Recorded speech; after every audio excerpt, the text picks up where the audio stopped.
Giant robots fighting each other. It's always going to be cool. I loved it when I was a kid. I love it as an adult. And I've always felt that the mech shooter genre was just generally underutilized in the gaming space. So when I saw the trailer for Steel Hunters, I got excited. A competitive mech shooter on the market. And now that it is launched into early access, I can finally check out this free-to-play title from the same publishers who made World of Tanks, another game that I really like. Let's check it out.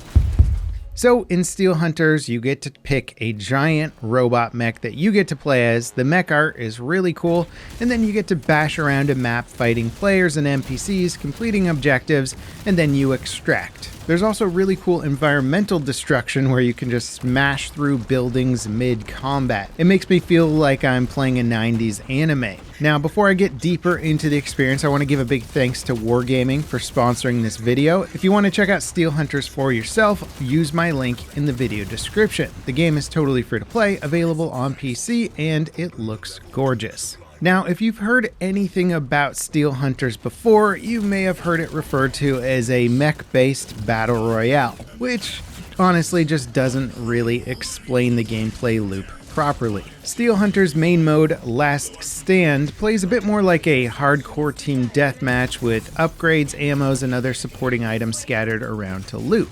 It just so happens that if both you and your partner die, you're eliminated from the match. And the extracting team gets a whole bunch of bonus XP and credits and that kind of thing. But if you die along the way, you don't just lose everything like many battle royales do. So it's got a little bit of a different twist on it. Now the matches are fast and there's a handful of key objectives that focus all the players into specific areas. You also start to unlock new mechs as you play more and more matches, and they all have pretty different play styles, which is a nice part of a mech shooter. You can really change things up pretty dynamically between what mech you pick. Naturally, the starting mech is kind of your run-of-the-mill, medium-range automatic assault rifle option. Nothing flashy, but a good way to learn the basics. But once you start to move beyond this mech, if you choose to do so, there's tank-style mechs, four-legged mechs, and even sniper mechs. And they're all meant to be equally viable options given the situation and your playstyle. I found it cool that the game world is actually built around the different types of mechs too, where the quadruped mechs are lower to the ground, which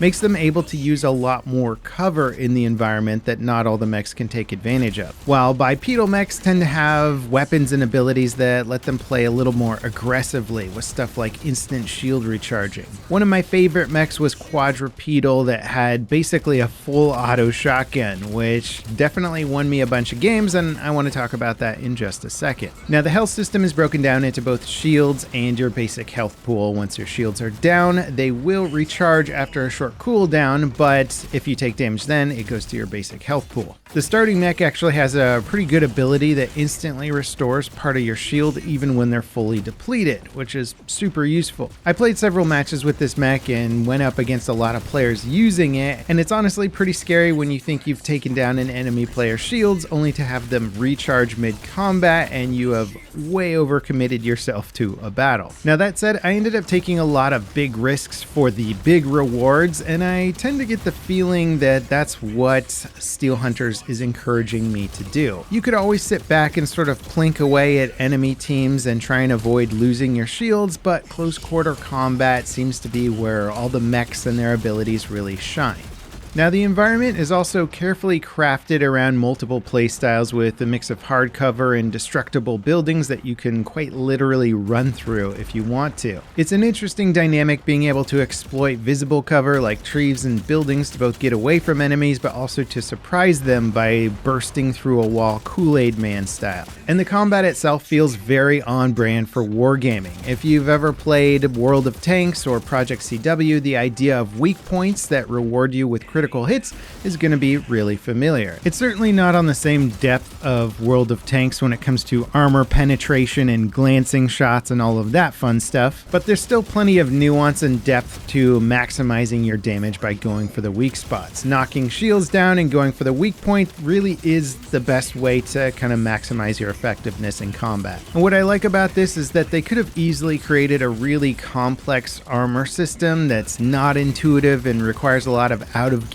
learning, as so many of these war games do, But instead, they put all of that info into the game and communicated well with the UI so you can learn as you play the game and not have to rely on an extensive amount of knowledge of armor penetration angles and ammo types and all that. You play more, you start to understand where the weak points are going to be on certain mechs. Now, each mech also has a different weapon that changes up their engagement ranges and use cases. The quadruped mech I played around with has something akin to an automatic shotgun that deals tons of damage in close or medium range. Once I unlocked this guy, I really started to click with his playstyle. Getting up in other players' faces with crazy firepower is what I want my mech combat to be about. My first match with it, I tried getting up close with another team while fighting over the first airdrop, and the huge damage I could do plus my missile launcher ability basically turned the other mech into Swiss cheese and scared off his teammate. And it's cool when you unlock a new mech and try out his playstyle and get a completely different experience from what you've been used to.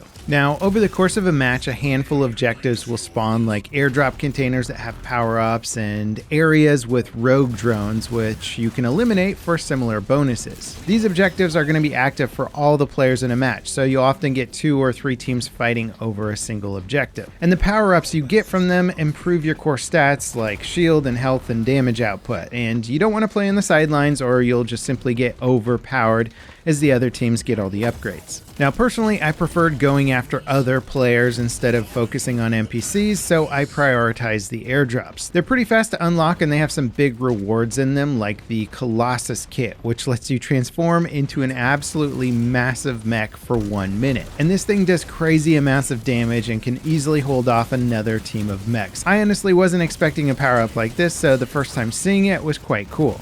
Now, there's also tons of other offensive abilities in the game beyond your main weapon, such as grenades, missile launchers, a stealth mode that makes you completely invisible, and I can see this being where the game will get a lot of its depth from. Combining this with a bespoke skill tree for each mech, you can really hone in your playstyle specifically to something that might be unexpected for an enemy team to come across. For example, the duelist skill for the railgun mech gives you an 18% damage buff on your final shot if every previous shot hit the same enemy. And I kind of like that there seems to be a lot of nuance to these skill trees rather than just giving you permanent flat upgrades across the board. You really have to kind of cater your playstyle to a very specific skill set that you might be upgrading towards.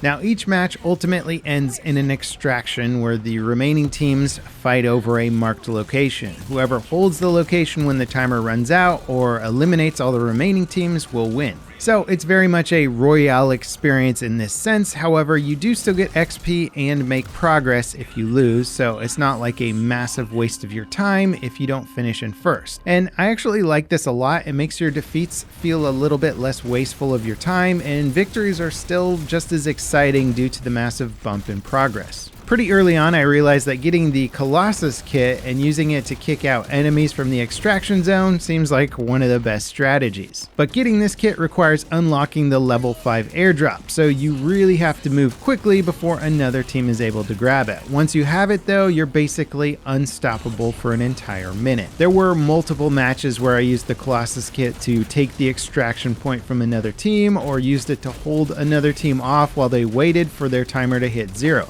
Now, one balancing factor that I like is that the game isn't just about power-ups and whoever has the most powerful mech by the end of the game.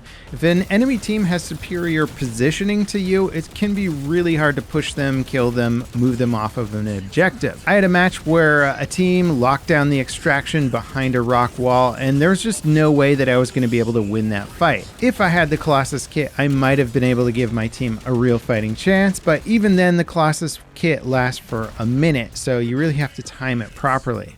Anyway, I'm always excited to check out whatever new title Wargaming is cooking up, and despite Steel Hunter still being a bit early in some regards, well, technically it's literally in early access, I'm already enjoying it and I can absolutely see a future for this title. Very few publishers try to make a mech game, and honestly I was surprised that Wargaming was one of them, but it's been a pleasant surprise and I'm looking forward to seeing where this game goes. Again, if you want to check out the game for yourself, use my link in the video description, and as always, thanks for watching. I'll see you next time. This is Level Cap signing off.